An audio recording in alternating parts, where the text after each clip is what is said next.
To be honest, I was afraid of my customers. Second, has this illusion of clarity. Of your customers, did you talk last week? That shows everything, actually. That's like false sense of progress is what I would say kills and can kill early stage companies.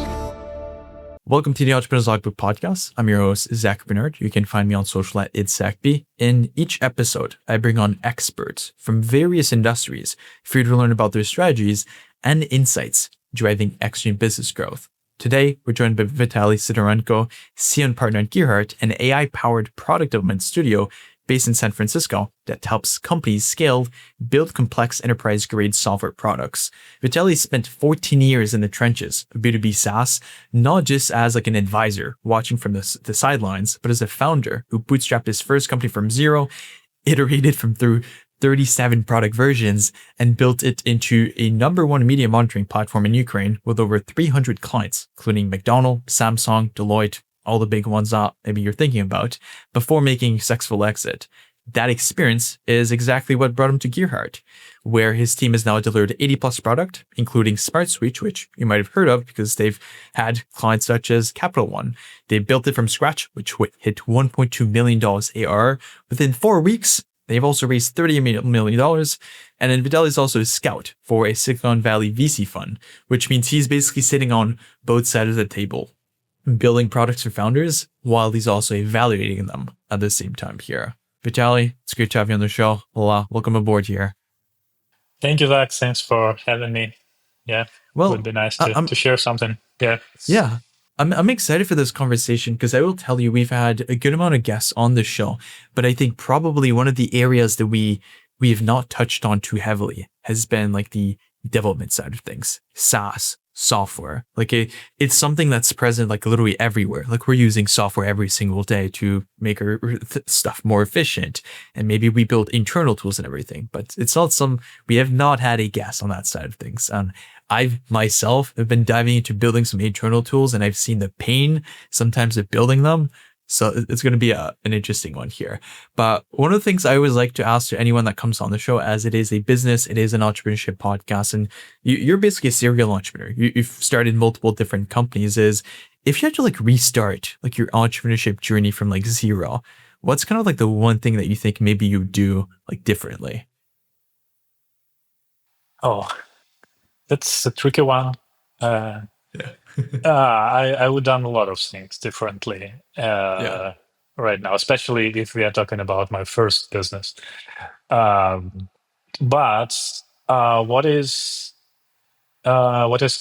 what comes to my mind, and especially when you build a product,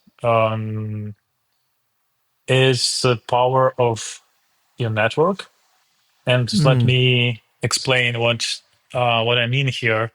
If to be even more specific, what would I done differently?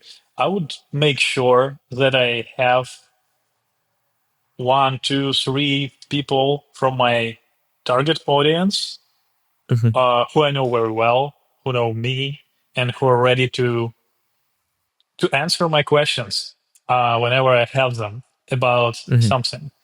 So I understand that obvious things that when you build something, you need to talk with your audience, you need to do interviews, you need to check your hypothesis.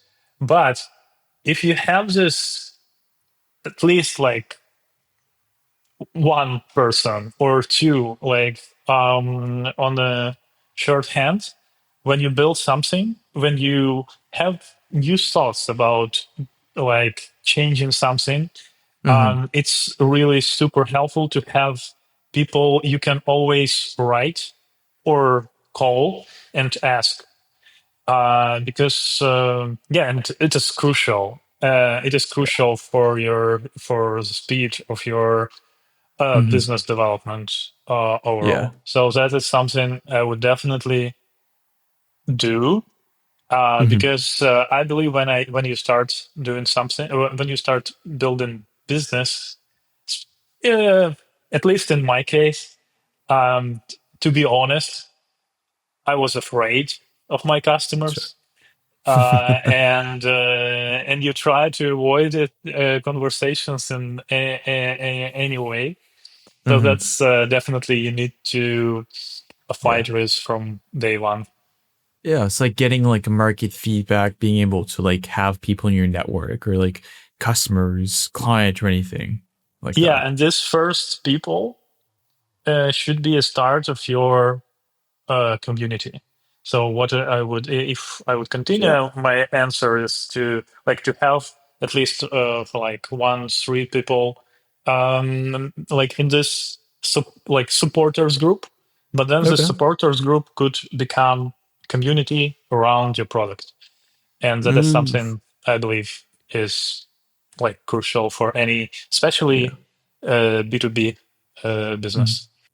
Interesting. Yeah, I mean, because you see like a lot of like these Facebook groups all about like using like a certain tool, like certain software, and like people like all help each other, and there's like that support side of things. But I feel like it's an amazing way to get like market feedback or like what you should be adjusting, doing. And I feel again, like you were saying, like have a couple like close friends or people that you like go to for like questions. Because when you're building, you have like this tunnel vision. You're like, this is what my users need. This is what I should be building. This is what I should be doing. And then you start asking around, and people are like, yeah, I literally just want like this one thing. Like people are gonna be like, oh, I need to add dark mode. People are gonna love it. It's gonna be an amazing feature. It's like, no, no one cares. They just want the feature that makes their life easier at the end of the day here. Yeah, So absolutely. Oh man, I have so many stories about it. So, yeah. I imagine. But I'd love to shift gear a little bit, moving on to more like Gearheart, because I know you obviously started multiple companies, but Gearheart is like the main focus on like you're in right now. You guys built like more than like 80 products, which is a lot. And I was looking at like your bio and like Smart Suit was like, I swear I've heard of this company before. And I think we've tried using it like the past. So it was an interesting one here. But I'd love to understand like what kind of the engagement looks like whenever you guys work with any client companies. What's kind of like the from that first conversation to something actually being live in the market? And like, what does that process look like? Where would you say that most people usually show up thinking that they're ready when they're actually like not actually ready? Because I feel that's a common one. Yeah, definitely. Uh, if summarize, I can say that our potential customers show up in two flavors. First Mm-hmm. flavor is we have an idea. Yeah. Let's get it started, Mm-hmm. and um, don't have any descriptions, anything. Just have an idea and Yeah. let's go build something. And another flavor. So I wrote some documentation. Could you check this out? And then we can start the development. And this, and I opened this documentation, and there are like 80 pages of documentation. Yeah. And so, and they're asked usually, I wrote all the documents. Please develop Mm-hmm. this exactly what Yeah. I wrote. And I would say that both of these flavors are a signal for us that they are not ready, honestly. So the Okay. first cohort, they just don't have clarity on what's actually needed.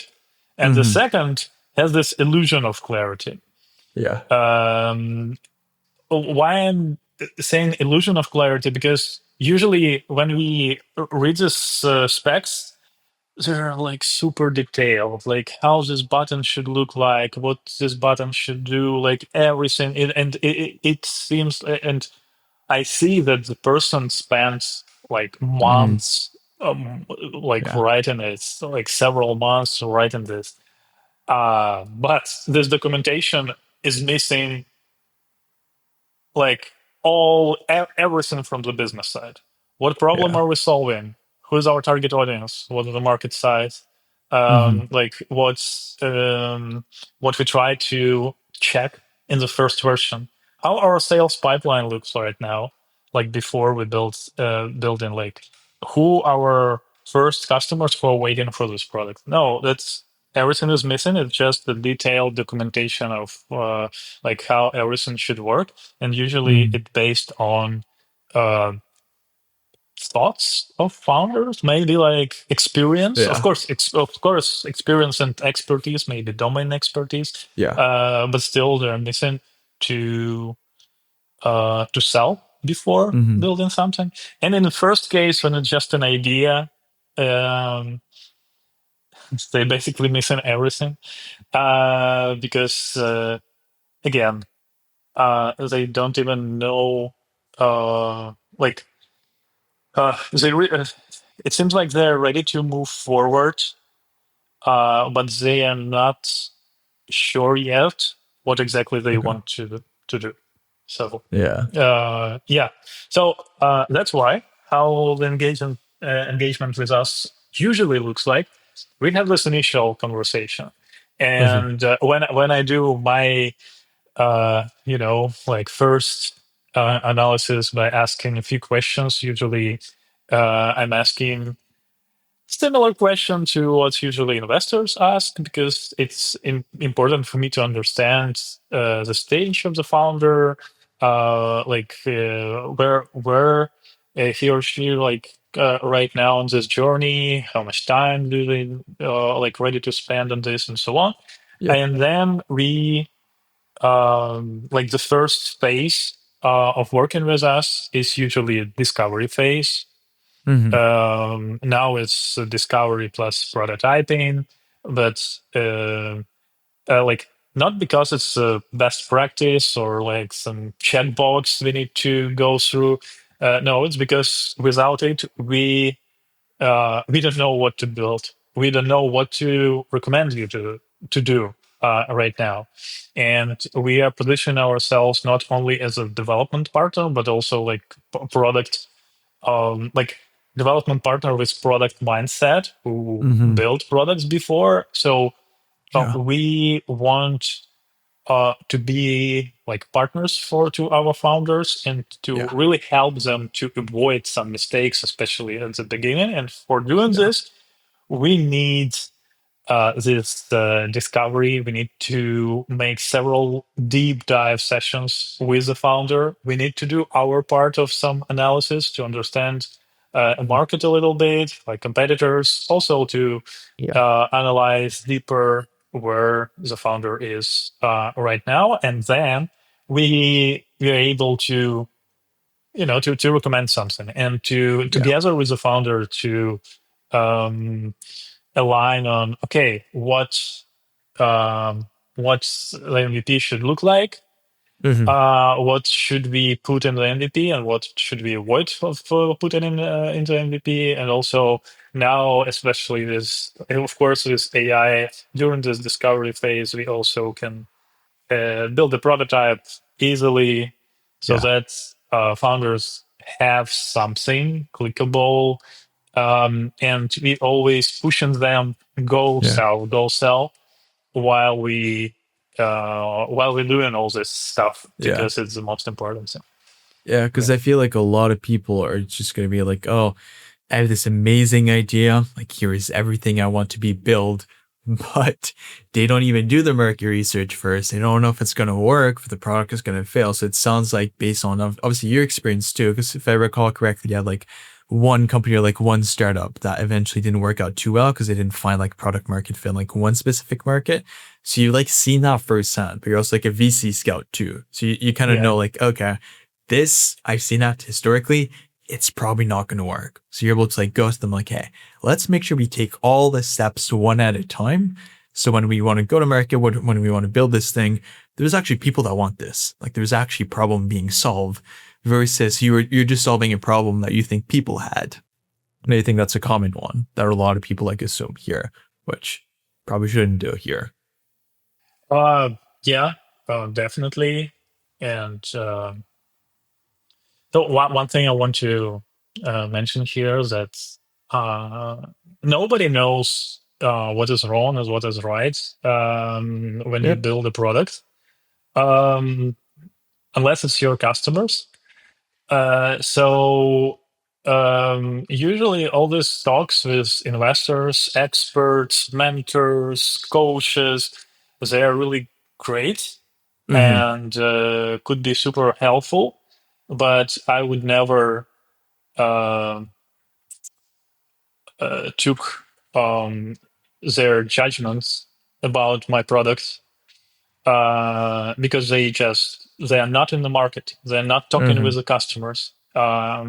So so yeah, that's one thing. Mm-hmm. Because Yeah. when people come to us, it's not like I just talk with you like 2 minutes and I can Mm. tell you, oh, your product will grow or your product will fail. I don't know. Yeah. The only thing I can understand is, okay, like this the most common questions that, for example, Y Combinator asks, is Mm-hmm. the biggest accelerator in the startup world. Like, Yeah. how many of your customers did you talk last week? Mm. That's like, that shows everything, Yeah. actually. And in most of the cases, the answer is zero. And that is Mm. how I can say that, okay, maybe Yeah. you're not ready right now. But it's not like I'm judging your idea. Yeah. It is about like the journey and things you should do to Yeah. increase your chances.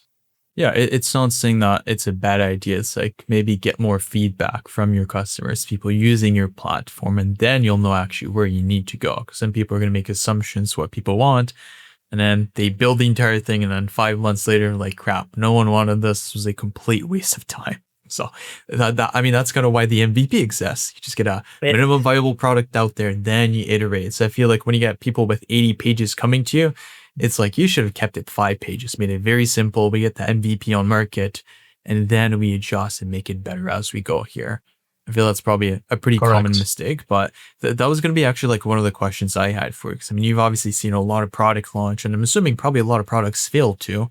And I'd be curious to hear if there's any common mistakes, thing that you see like founders, CEOs, startup founders, etc., do when they go about wanting to build a product here.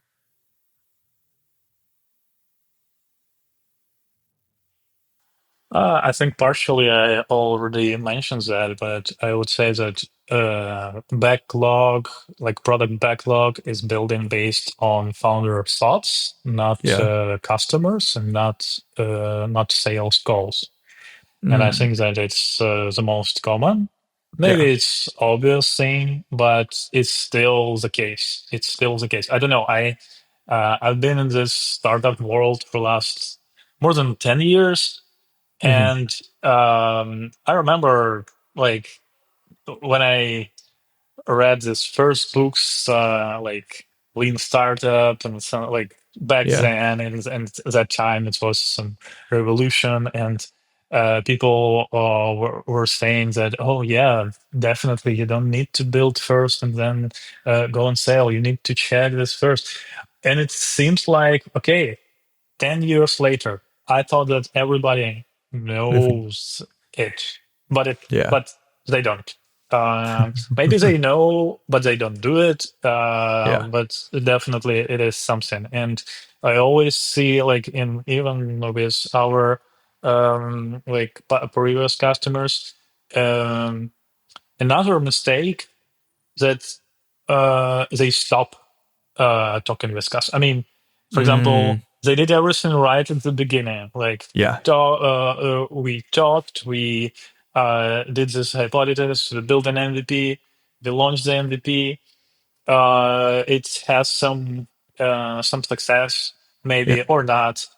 And at some point, founders say, "Oh, okay, now I know what to do. Mm, I already talked to a lot with customers. yeah. I know what to do." But yeah, but the problem is, for the idea is that you should always uh, Yeah. be present and know all the details, updates, and all this stuff. Yeah. And when you build product backlog, it should be built based not based on your customers' interviews, but I Hmm. would say based on the value Okay. for your customers, but to know this value, you should talk with them, especially at Yeah. the beginning, because you still don't have this enough of product analytics data. So, Hmm. of course, you should collect it and do your decisions based on that. But in B2B world, especially at the beginning, you just don't have enough of this Yeah. data. It's not like you can uh, calculate the conversion rate from one screen to another, do some A/B tests. No, it Yeah. doesn't work like that.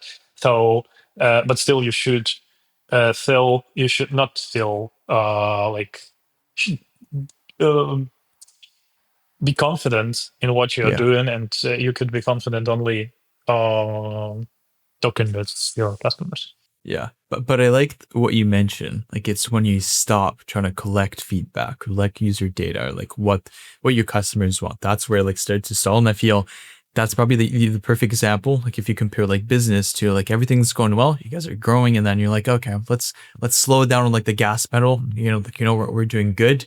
And then it starts slowing down. It's like, why is that happening? Like we had so much traction. It's because you stopped doing the one thing that was getting you the result. And I feel that is directly correlated with what you were talking about here.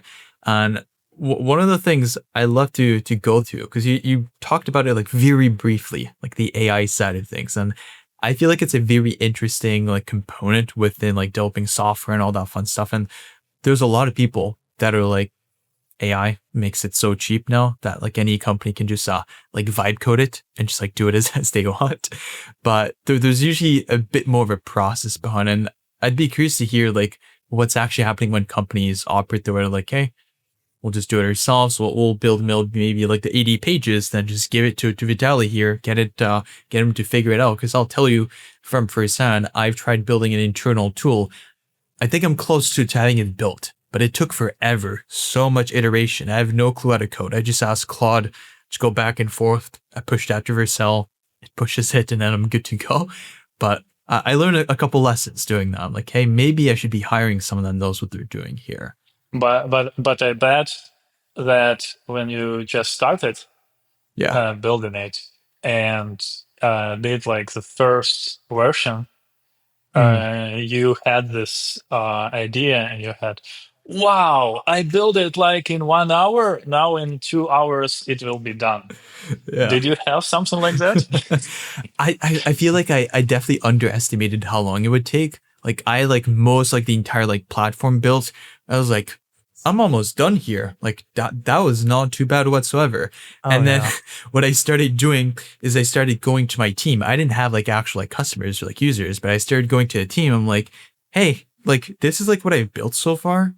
And then I would collect feedback from them. I would talk to them like, crap, like we need this. Like we need this. And then I end up like 30 things that I need to make it actually work. And it just adds up. There's a new bug, and it's a pain in the ass, to put it simply, but Uh, it's a yeah. lot. And I would say that AI brought us, mm, I can't even say it's like a new category of customers, because all Yeah. customers changed with AI. Hmm. But what we now see, like in many cases, it's like, hey, we already built an MVP in Yeah. Lovable or in Replit or in somewhere else. We just it almost works. It almost works. Like just something wrong with backend. There is Yeah. something we can fix. Could you please check this out? And honestly, it's so hard to communicate with such customers. So at the beginning, Yeah. why? Because they usually this type of customers, they don't have technical background, Hmm. and for them, like front end, it's like 90% of the product. Yeah. Because it's something you can see, right? And you see, you click, Yeah. like you see the different screens, and you think that okay, it's almost there. Um, and our job here is to explain them that it's not. Yeah. We do this code review, and usually. It's a mess. There is like beautiful front end, Yeah. In some cases with hard-coded data, Hmm. no real API, no database, no business logic, super like insecure, and it looks like a product, but it's not. Yeah. And uh, but what I'm trying to say, it's not bad. Actually, like overall, it's great how industry is evolving, and um, comparing when customers came to us like I don't know years ago Yeah. and tried to explain what they want to build. In some cases, it was super hard to understand them. Now they come with, even with this front end, it is much Yeah. easier for us. Oh, okay, I got it. I got what Hmm. you want to build, and we Yeah. can help you with that. So it definitely makes the process um, faster, easier. Like Hmm. everything is great with that. But Yeah. you asked what's the cost, like, and so what is wrong with that, and what is the cost of doing that? The cost is not just this technical debt, Hmm. which you are getting by vibe coding without technical knowledge. I would say the cost is 6 months or so founders spend believing they're 90% done when they're actually at 10%. Yeah. Um, by the way, I'm not telling that it's your case. Maybe in your case Longer than it's I thought it different. would be, but yes, you got me. Yeah. So that's like false sense of progress is what Hmm. I would say kills and can kill Yeah. early stage companies. Yeah. Yeah. No, it's definitely been an interesting learning experience to say the least. It's like, I should have maybe just hired someone to do this, but then you're like, I know how to do this. So I can figure it out. Like I'm almost there. And then so like, oh, another piece of the puzzle. We're almost there and just adds on. But I'm being for you, Vitalii. Like I think I'm there. I've tested it And multiple times. I got feedback from my team. It was working. So I think we're almost there. But I might be totally wrong and it ends up being like another month. I don't think so, but hopefully that's not the case here. um, but let me add good. something here. Sure. What um, I figured out this formula not a long time ago, but I think it makes it super clear. So if when you build a product, there are like Hmm. two directions: your sales pipeline and your product backlog. Yeah. And you always need to understand where is your main issue right now in the sales pipeline or in product backlog. And Hmm. when you and you should start from sales pipeline. Yeah. If the issue is like um, if the issue is still in the sales pipeline, you don't even have to do something with the product. Hmm. The only um, like uh, good timing for your product building when you really have the issue with like there. And what does it Yeah. mean? It means you already have a pipeline of customers who are ready to Yeah. pay you or who are on a waiting list, and they are really waiting for your product or for some feature in your product. Then you Yeah. understand that, okay, it seems like my problem is product side, and I need to build it. Hmm. Before you have it, you don't need it. And it's always this question, like, where is this uh, weakest part right now? Sales Yeah. pipeline, product backlog. Yeah. That's fair. And I know we talked obviously about like the development side of things, AI, all that fun stuff. But one thing that I thought was like interesting is that you're also like a VC scout where you're evaluating like these early stage like startups. So you're basically seeing like what investors are actually looking for. But at the same time, you're in like the weeds, like the building, like the product aspect of things. And I'd kind of be curious to understand like how that like dual perspective kind of shapes the way that you think about what it takes to build something that doesn't just like ship, but something that actually like scales and actually like grows, because a lot of products are just gonna fall flat on their face and it's not gonna grow whatsoever here. Uh, Firstly, yeah, I think it helps me a lot, like talking with founders, and I think that usually I um, surprise them with my questions because my questions are um, not even sometimes, but most of my questions are from this investors side. Sure. Because investors ask questions not just to ask questions. They Mm-hmm. want to figure out if this business can be successful, and they put their bets, right? So they want to increase their chances. So basically, it means that they know what to ask, and it helps me a lot. So, um, but answering about the question about the scale, I, I would say there are two parts of scale, like Mm-hmm. business scale and technical scale. Yeah. And I understand that there are cases where people built something and then they started to grow really fast and everything started to crash, from a technical perspective. Mm-hmm. But I can say from my experience that it's something, that is huge problem that you Yeah. need to like obviously you have to think about your architecture from day one. You have to do it right, but in the same case it should be a balance. If Yeah. your goal is to check this out fast on some like MVP level, you don't need to think about scalability, like technical Mm-hmm. scalability. You will think about it later. Yeah. So I can't say from my experience that it's the part when lots of startups fail. Yeah. I would say that the business scale is something different, and Mm-hmm. that's just where a lot of startups fail. And it could be like two scenarios. They start to scale too early, Yeah. um, as I did, by the way, with one of my startups. We built an MVP. Yeah. We got our first traction.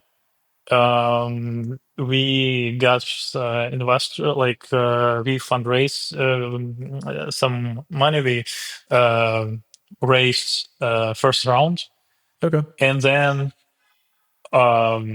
then I felt like I felt this pressure.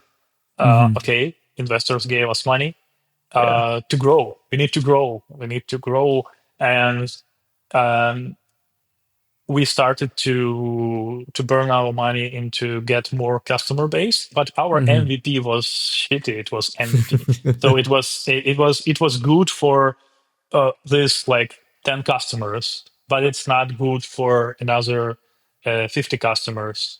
Mm-hmm. And it's not also about the architecture. It's more Yeah. about like how this product should look like. Mm-hmm. What it's a little bit different. So you can Yeah. start scale too early. Um, I can say that you can, of course, you can start to scale too late. Mm-hmm. It's I don't see it super frequently. Yeah. I would say that usually people or they start to scale too early or they just don't scale. Yeah. um, and it's also uh, to scale a business right. It is why investors ask these questions at the beginning, like questions about the market size, about your go-to-market strategy, about your Mm-hmm. competitors, how you plan to grow. Because um, the thing about this MVP and what we talked earlier, it's like crucial. You should build Yeah. this first version, like get this first customers, and then go step by step. But Mm-hmm. um there are so many cases when I just doing this. I didn't calculate the market size, and and it's cool. Like I got, I don't know, like 5, 10 customers, and then at some point you calculate the market size, and your market size is, I don't know, like $2 million, like overall. Yeah. It means that you will never build a big company in this niche. Like it's Yeah. just impossible. Yeah. So I would say that for business scale, it's like this research again. And the thing about research is same as with customers interviews.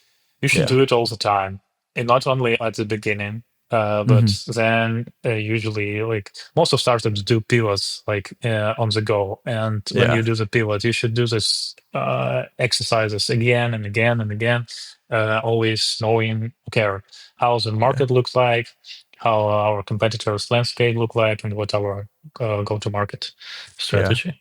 No, I agree with you. I have a little reminder on my calendar, like every 2 weeks, to go do like a bit of market research, see what other competitors are doing. I am guilty of not doing it every 2 weeks, to be honest with you, but I try to just to like be a little bit more in tune, like what's going on in the market. And I feel that, yes, it's like you say, you want to always be kept in tune, like what's going on in the market, how you can innovate, how you can stay ahead of trends. And I feel like a lot of people just end up being left behind if they don't do that here. But no, we covered a lot of ground here today. So I really appreciate you like coming on the show. And what we'll do, Vitalii, is we're gonna add like obviously all your info in like the show notes. But for anyone that wants to get in touch with you, they want to work with Gearheart, what's kind of the best way to get in touch with you here? What is the best way to, I mean, our website, my LinkedIn profile on the website and on the LinkedIn, you can find actually a link to my Calendly, Okay. and just can book a call with me right away, and yeah, we can talk. Love it. Gearheart.com, right? Or is it .io? No, oh, sorry, yeah, it's gearheart.io. Okay. Perfect. Gearheart.io. Cool. So you're that everyone. Gearheart.io. Head over to that. Go follow Vitalii here on LinkedIn, all those other social media here. And then, yeah, if you've enjoyed this episode, like, subscribe, comment, all that fun stuff here. And again, thank you so much for coming on the show, and keep pushing. And we'll see you next time. Thank you, Zach. Thanks for having me. It was nice talking to you. There you go.